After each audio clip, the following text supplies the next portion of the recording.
So far in 2016, the rate of gun homicides is up 200% over 2014. There's been an increase in what the Toronto Police Service calls total occurrences involving guns, from 180 in the year 2014 to 250 occurrences last year. So to look closer at the numbers and what they might be telling us, I'm joined by Ju-Young Lee. He's a professor of sociology at the University of Toronto, currently studying guns and gun violence in the city. So even as I read those numbers aloud, I understand that they look shocking and alarming to a point. Do they represent a reason to be alarmed, or is it not so bad? Right. I mean, the first thing to remember is that these tragedies are horrible events, and they should really try to ignite collective efforts to reducing gun violence. But in general, Toronto is a very safe city. If you look comparatively at different cities across North America, the homicide rates, the violent crime rates in Toronto are much lower than in cities of similar size, like, say, Chicago, for example. So Chicago, for the last 5-10 years, has averaged close to 20 per 100,000 for its homicide rate, and Toronto is just under 2. So that gives you some perspective.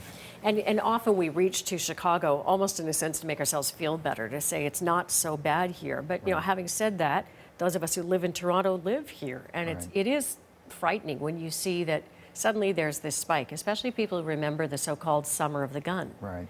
And think that, you know, maybe that the worst was behind us. Right. I mean, there's always room for improvement. So there are different ways that the city is actively addressing these kinds of problems. And I think Toronto is doing a great job, for example, in creating after-school programs for youth who are at risk. It's doing a good job of integrating neighborhoods where crime rates are highest. It's created a robust system of public education. And so there are a bunch of different measures that the city is doing to help curb gun violence. Now, the one thing about year-to-date statistics is that they're very difficult to interpret. We see in different years where there are months or even a series of months where the crime rates spike up, and other times where it drops down. And they're very hard to use as predictive measures for what will happen at the end of the year. And so I think we should read these year-to-date stats with a little bit of caution. So, you know, we say Toronto as a kind of a shorthand, but there's, you know, the better part of 6 million people in the Greater Toronto area. Do we need to look at specific communities, places where there is more gun violence, or does that tend to kind of isolate them in the conversation as being, oh, that's the place where it happens? Right. Well, I think that we need to look at specific communities or hotspots where shootings and violent crimes are happening, but I think our methods need to be less punitive. So currently, the model of policing both in Toronto and also across North America is one where we look at places that have a recurrence of gun violence, and we get tough on crime. Yeah. We send a bunch of police officers into these communities.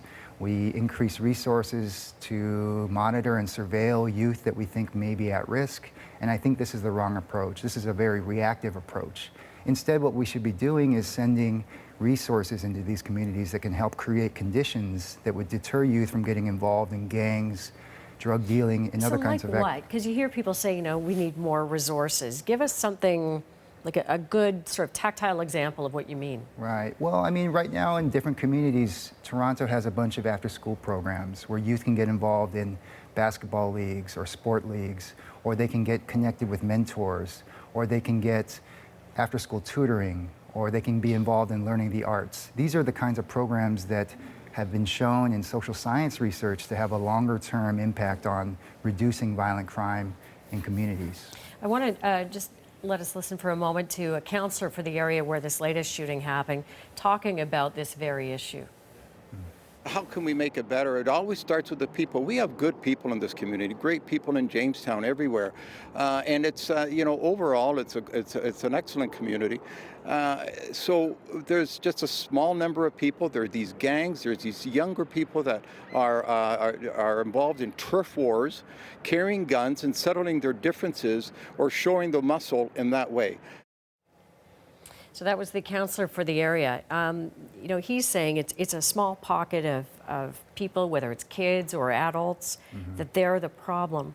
But you're saying that maybe it's about getting at the roots of it and getting to the kids in particular, giving them something else to do. And it sounds like a bit of an old-fashioned notion. If you keep the kids busy, they don't get into trouble. But is that essentially what it comes down to? I think so. I mean, I think in general there's this approach of getting tough on crime, and it's much more of a short-term reactive solution. And so we're waiting until youth are at risk of being involved in gangs and violence instead of creating conditions in these areas that would deter them.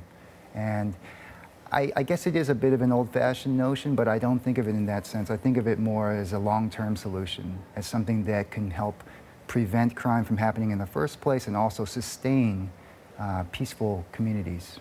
As you say, I mean, it's horrible whenever these things happen, but if anything good comes from it, it's conversation and some heightened awareness that there's still work to be done. Exactly.